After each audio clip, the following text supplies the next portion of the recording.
Welcome to the RE Human Layer Security podcast, the show that flips the script on cybersecurity. I'm Tim Sadler, the CEO and co-founder of Tessian, and in each episode, I'll be interviewing IT and business leaders about why we need to protect people, not just machines and data, to stop breaches and empower businesses to achieve their missions. We have a fascinating episode lined up for you this week, as I'm delighted to be joined by Dr. Karen Renaud and Dr. Marc Dupuis. Dr. Renaud is an esteemed professor and computing scientist from Abertay University, whose research focuses on all aspects of human-centered security and privacy. Through her work, she says she wants to improve the boundary where humans and cybersecurity meet.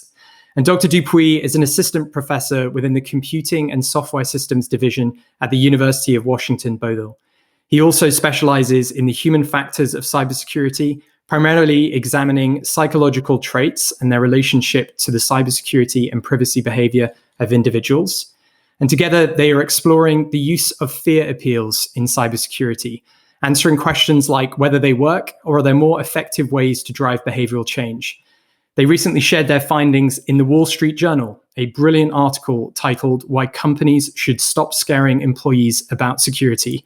And they're here today to shed some more light on the topic. Karen, Marc, welcome to the RE Human Layer Security podcast. Thank you. It's lovely to be here. Thank you. Great. Well, to kick things off, let's discuss that Wall Street Journal article in which you essentially concluded that fear and scaremongering just don't work when it comes to encouraging people to practice safer cybersecurity behaviors. So why is this the case? Well, I think one of the interesting things, if we look at the use of fear is an emotion, and emotions are inherently short-term type of affect. And so in some research that I did about 8 years ago, one thing I looked at was trait affect, which is a generally stable, lifelong type of affect, and tried to understand how it relates to how individuals, whether in an organizational setting or home setting, how they perceive a threat, a cybersecurity threat, as well as their belief in being able to take protective measures to try and address that threat. And one of the interesting things from that research was how important the role of self-efficacy was, but perhaps more importantly, the relationship between trait positive affect and self-efficacy. And so what trait positive affect is generally feelings of happiness and positivity in one's affect. And so what this gets at is the higher levels of positivity we have with respect to trait affect, the more confident we feel in being able to take protective measures. So how this relates to fear is if we need people to take protective measures and we know that their self-efficacy, their level of confidence in being able to do so, is related to positive affect, why then are we continually going down the road of using fear, a short-term emotion, to try and engender behavioral change? And so that was a interesting conversation that Karen and I had, and then we started thinking about, well, let's take a look at the role of fear specifically. And Karen, what would you add to that? Well, I had seen Marc's background, and I'd always wanted to look at fear because I don't like to be scared into doing things personally. And I suspect I'm not unusual in that. And when we started to look at the literature, it just confirmed that businesses were trying to use a short-term measure to solve a long-term problem. Yeah. And so, yeah. I was going to say, why do you think that is? And, it almost seems using fear is just such a sort of default approach in so many things. When we think about how, I'm thinking about how people sell insurance, and it's the fear. We try and drive people to believe that, hey, your home's going to get burgled tomorrow. You better get insurance so you can protect against the bad thing happening. Why do you think companies actually just go to fear as this almost carrot to get people to do what they're supposed to do? It feels to me as if the thing that intuitively you think will work often doesn't work. So, those nasty pictures they put on the side of cigarette packets actually are not very effective in stopping heavy smokers. So whereas somebody who doesn't smoke thinks, oh my gosh, this is definitely going to scare people and we're going to get behavioral change, it actually doesn't work. So sometimes intuition is just wrong. And I think in this case, it's a case of not really doing the research the way we did to say, actually, this is probably not effective, but going, well, intuitively, this is going to work. They used to, when I was at school, they used to wallop kids to get them to study. Now we know that was really a bad thing to do, that children don't learn when they're afraid, right? So we should start taking those lessons from education and applying them in the rest of our lives as well. Yeah, I think it's a really good call out. It's almost like we just generally as society need to do better at understanding actually how these kind of fear appeals work and engage with people. And then maybe if we just go a layer deeper into this concept of like fear tactics having, people becoming immune to fear tactics. It seems like 2020 was a really bad year. A lot of people faced heightened levels of stress and anxiety as a result of the pandemic and all of that change. Do you think that this is playing a part in why fear appeals don't work? Well, yeah, I think you're right. When the literature tells us that when people are targeted by a fear appeal, they can respond in one of two ways. They can either engage in a danger control response, which is kind of what the designer of the fear appeal is recommending they do. So, for example, if you don't make backups, you can lose all your photos if you get attacked. So the person engaging in a danger control response will make the backups. So they'll do as they're told. But they might also engage in a fear control response, which is the other option people can take. In this case, they don't like the fear. They don't like feeling that fear. And so they act to stop feeling it. So they attack the fear rather than the danger. So they might go into denial or get angry with you. The upshot is they will not take the recommended action. So if cybersecurity is all you have to worry about, you might say, okay, I'm going to engage in that danger control response. But we have so many fear appeals to deal with anyway, and in this year, past year, it's been over the top. So if you add cyber fear appeals to that, folks just say, can't be doing with this. I'm not going to take this on board. So I think you're absolutely right. And people are fearful about other things as well as just COVID.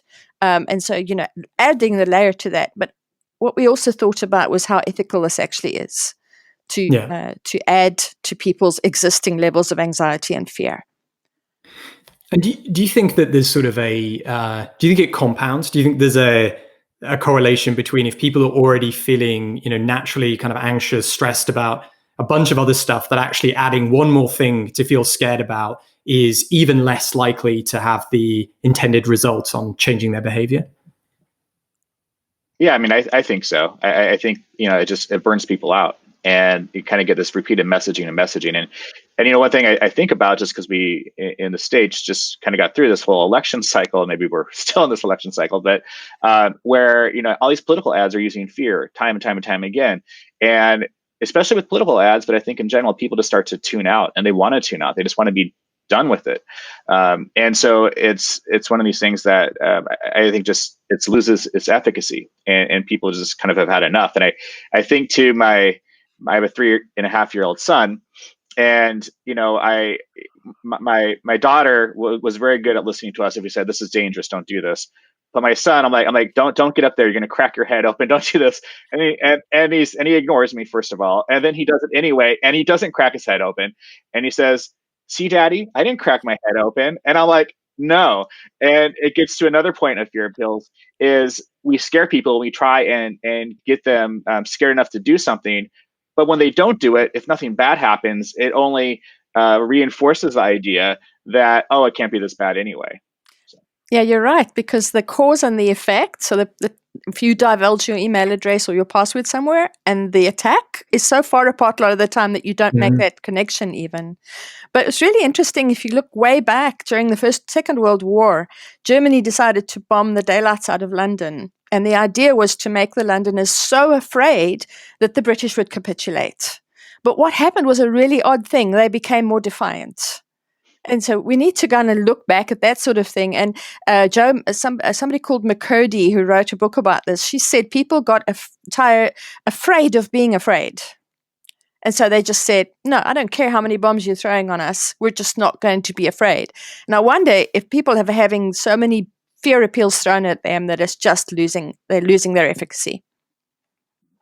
I really, it's a very timely example with talking about the Blitz in World War II. I just finished reading a book about exactly that, which is the resilience of the British people Yeah. through that particular period of time. As you say, Karen, I knew very little about this topic, but it absolutely had the unintended consequence of bringing people together and really helping them. It almost was like the rallying cry for the country to say, we're not going to stand for this. We are going to fight it. And I guess everything you're saying is reinforced by the research you conducted as well, which completely makes sense, which is, and I'm going to read from some notes here. In the research paper, you surveyed CISOs about their own use of fear appeals in their organization. So how chief information security officers are actually engaging with their employees. And it said 55% were against using fear appeals, with one saying, fear is known to paralyze normal decision-making and reactions. 36% thought that fear appeals were acceptable, with one saying that fear is an excellent motivator. And not a single CISO ranked scary messages as the most effective technique. What were your thoughts on these findings? Were you surprised by them? We were, I think, surprised that many of the CISOs, in fact, were against the use of fear appeals. You look at these individuals that are the chief person responsible for the security, the information security of an organization, and here they're coming out and telling us, yeah, we don't believe in using fear appeals. And there's multiple reasons for it. As one, maybe they don't believe in the efficacy of it, but I think if we don't know how effective it's going to be, but we do know that it can also damage the employee-employer relationship, and as well as some ethical issues related to it, you start to add up the possible negative ramifications of using fear appeals. And it was interesting, even going back to that example during World War II, you think about why this was effective, what England was doing. It's because they were in this together. They had this sense of this communal response of, we're sick of being scared. We're in this together. We're going to fight in this together. And I think maybe CISOs are starting to see that to try and help make the employee-employee relationship more positive and empower their employees rather than trying to scare them and hurt that relationship. And there was one really interesting finding, again, which was you found that longer serving CISOs, so those with more experience, were more likely to approve the use of cybersecurity fear appeals. Why do you think that is? Is fear maybe a kind of old school way of thinking about cybersecurity?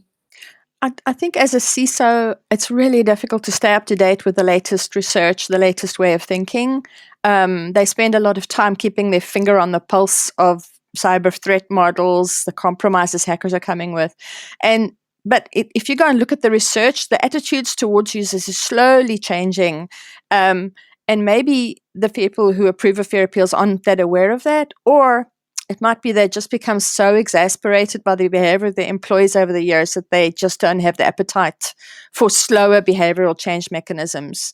And I understand that exasperation, but I was really quite heartened to see that the others said, no, this is not working, especially the younger ones. So you feel that cultural change is happening.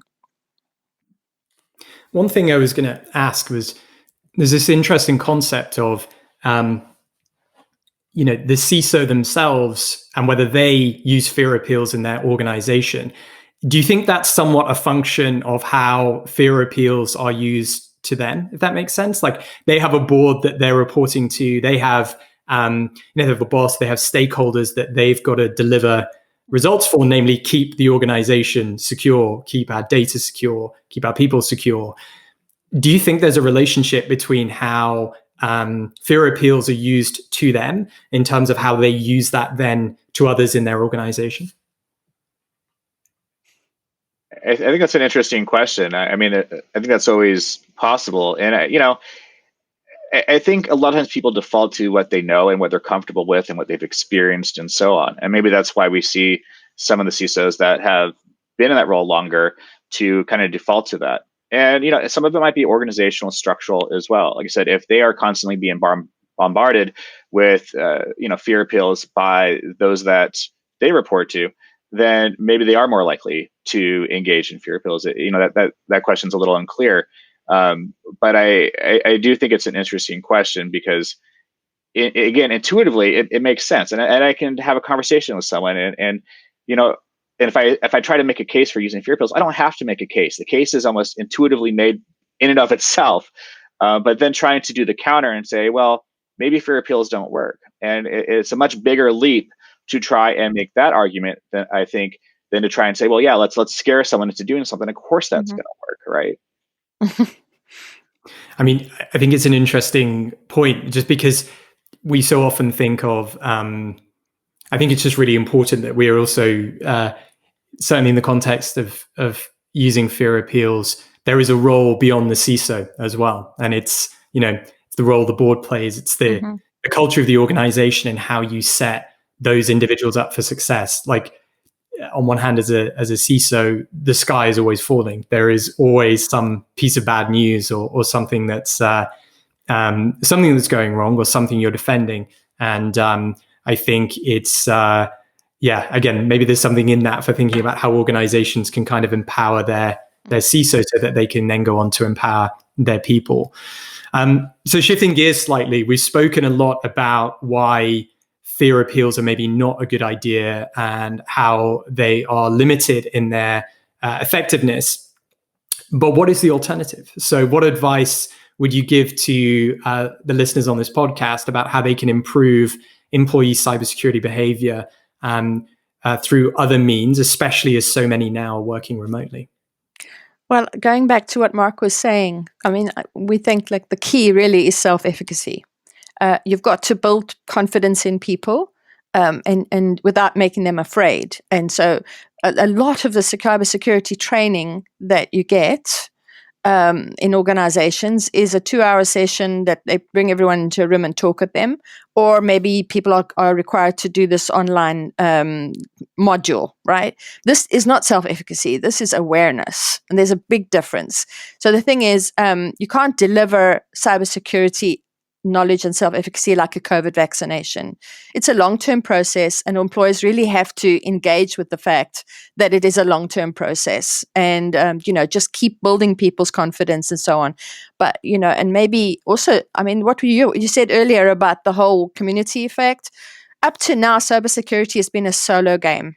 And it's not a tennis solo game, right? It's a team sport, and we need to get all the people in the organization helping each other to maybe spot phishing messages or whatever. But, so make it a community sport, number one, and everybody supports each other in building that level of self-efficacy that we all need. I love that. I really love that. And I think we said it earlier, but, just this concept of teamwork and coming together, I think is so important. Marc, would you add anything to that in terms of just these alternative means to fear appeals that leaders, CISOs, companies can think about using with their employees? Yeah, I mean, it's not going to be one size fits all, but I think whatever approach we use, as Karen said, we really do need to tap into that self-efficacy. And by doing that, people are going to feel confident and empowered to be able to take action. And we need to think about how people are motivated to take action. And so fear is scaring them personally about consequences they may face, termination or fines or something else. But if you start thinking about developing this, again, as I mentioned before, being in this together and developing this intrinsic motivation that I'm not doing this because I'm fearful of the consequences so much. I'm doing this because we're all into this together, and we want to make this better for everyone. We want to have a good company. We want to be able to help each other, and we want to be able to take the actions that are necessary to make sure that we are secure, and we're here tomorrow to be able to talk about it. Mm-hmm. Yeah, it's exactly what both of you are saying, which is that if somebody feels that they can't, if they don't have that self-efficacy, they're not going to raise things, they're not going to bring it forward. And ultimately, that's when disasters happen and things can go really bad. And then I guess what all this makes me think is that in principle, I love the idea of, it makes complete sense that if you are striking fear into the hearts of people, it's not necessarily going to have the desired outcome 100% of the time.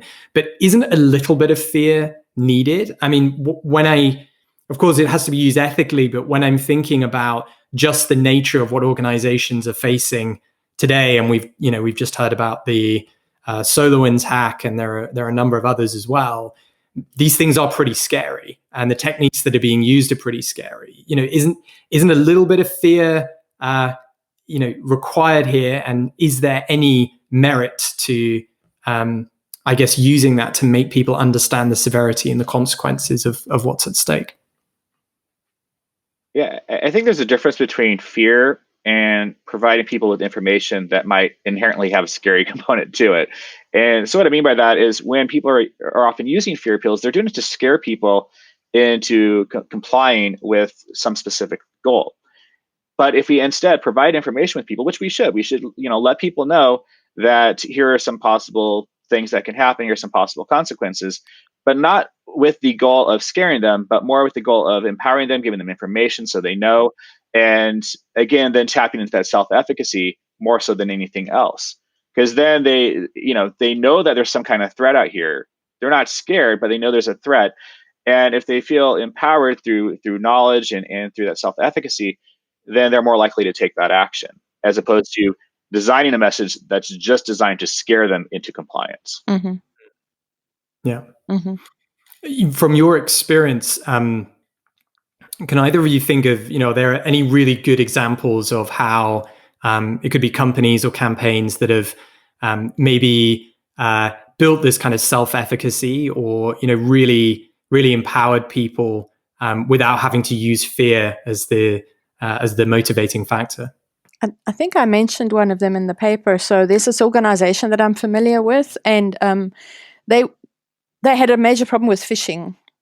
So they appointed one person, and if anybody had a phishing message, they say, "You were quite right to report this to me. Thank you so much for being part of the security perimeter of this organization, but it's fine, you can click." And this, over time, has actually built up efficacy, that they don't have phishing problems anymore in that organization, because they have this person, and it's almost an informal thing he does, but he's building up self-efficacy slowly but surely across the organization. But because nobody ever gets made to feel small by reporting or made to feel humiliated, it's all great. We're all participating. We're all part of this. That is the best example I've seen of actually how this has worked. Yeah. I really like that. It's like when people do risk audits, they will say that the time the alarm should sound is when there's nothing on the risk register. And when the risk register is, maybe getting 5-10 entries every single week, that people actually do have that confidence to come forward, and also they're paying attention, right? They're actually they are aware of these things. And where I want to go next is talk about, I guess this is our side of things in the cybersecurity vendor world. Many companies that are trying to provide solutions to organizations do rely quite heavily on this concept of fear, uncertainty, and doubt. It's even got its own acronym, right? FUD. And essentially, FUD is used so heavily. As the saying goes, bad news sells. The scary headlines, the massive data breaches dominate the media landscape. And I think it's fair to say eliminating FUD is going to be tough, and there is a lot of work to do here. In your opinion, who is responsible for changing the narrative, and what advice would you give to them for how they can start doing this? Yeah, I mean, I think we all are, and I think it definitely, starts in things such as this: is having these conversations and trying to, I guess, place a little uncertainty or doubt into those decision makers and CISOs about how effective fear is. And so it's kind of flipping the script a little bit. And maybe part of it is we need a new acronym to say, well, give this a try, or this is why we think this is going to work, or this is what the research shows. And this is what your peer organizations are doing, and they find it very effective. Their employees feel more empowered. So I think a lot of it is just beginning with those conversations and trying to flip the script a little bit to start to help CISOs know, well, it's always that question. It's easy to, I think, criticize something, but then the bigger question is, okay, if we're taking the use of fear and its effectiveness for granted, we being the collective we, well, then what? What are we going to replace it with? And and a lot of it, we know that self-efficacy is the major player there, but what's that going to look like? And I think Karen gave a great example looking at what an organization is doing, which is increasing and improving levels of self-efficacy. It's creating that spirit of we're all in this together. and it's this less formalized punitive type of system. And so looking at ways to tap into that. And for one organization, it might be, you might have a slightly different approach, but I think the concepts and stuff will be the same. Yeah, I think it ties in a really important point, which is just more understanding is needed, I think, by the layperson or the people that are putting this out. And then I think, Marc, to your point, just about this being a collective responsibility. I mean, I see it as a great opportunity as well, because everyone, I think everyone would welcome some more positivity and optimism, right? And if we can actually bring that to the security community, which is, generally a fearful community, focusing on defense and threat actors, and all the language, the aesthetic, everything is generally negative, fearful, scary. I think there's a great opportunity here, which is that, it doesn't have to be that way. We can come together and we can have a much more positive dialogue and a much more positive response around it. There was something that I wanted to touch on, which, Karen, you speak about in your research, this concept of cybersecurity differently. And you explain, and I'm going to quote you verbatim here, it's so important that we change mindsets from the human as problem to human as solution in order to improve cybersecurity across the socio-technical system. What do you mean by that? And what are the core principles of cybersecurity differently? Okay. So when you treat your users as a problem, right, then that informs the way you manage them. And so then what you see in a lot of organizations, because they see their employees' behaviors as a problem, they'll train them, they'll constrain them, and then they'll blame them when things go wrong. So that's their paradigm. But what you're actually doing is excluding them from being part of the solution. So it creates the very problem you're trying to solve. So what you want is for everyone to feel that they're part of the security defense of the organization. So I did this research with Verena Zimmermann from the University of Darmstadt, Technical University Darmstadt. And so the principles are, the first one we've been speaking about a lot: encourage collaboration and communication between colleagues so that people can support each other. We want to encourage everyone to learn. It should be a lifelong learning thing. It's not just something that IT departments have to worry about. It isn't solo, as I've said before. You have to build resilience as well as resistance. So currently a lot of the effort is on resisting anything that somebody could do wrong. But you don't then have a way of bouncing back when things do go wrong, because all the focus is on sort of resistance. And a lot of the time we treat security awareness training and policies like a one-fits-all, but that doesn't defer to people's expertise. You don't go to the people and say, okay, here is what we're proposing. Is this going to be possible for you to do these things in a secure way? And if not, how can we support you to make what you're doing more secure? And then, if people make mistakes, everyone focuses on, if a phishing message comes to an organization, people focus on the people who fell for it. But there were many, many more people who didn't fall for it. And so what we need to do is examine the successes. What can we learn from the people? Why did they spot that phishing message, so that we can encourage that in the people who did happen to make mistakes? So I think that I didn't get these ideas just out of the air. I got them from three very insightful people. And one of them was Sidney Dekker, who has applied this paradigm in the safety field. And what's interesting from the previous discussion was that he got Woolworths in Australia to allow him to apply their paradigm in some of their stores. So they previously had all these signs up all over the store. Don't mess water here, don't do this, and they had weekly training on safety. And then he said, right, we're taking all the signs out. What we're going to do is just say, you have one job, don't let anyone get hurt. And the stores that applied that job, they got the safety prize for Woolworths that next year.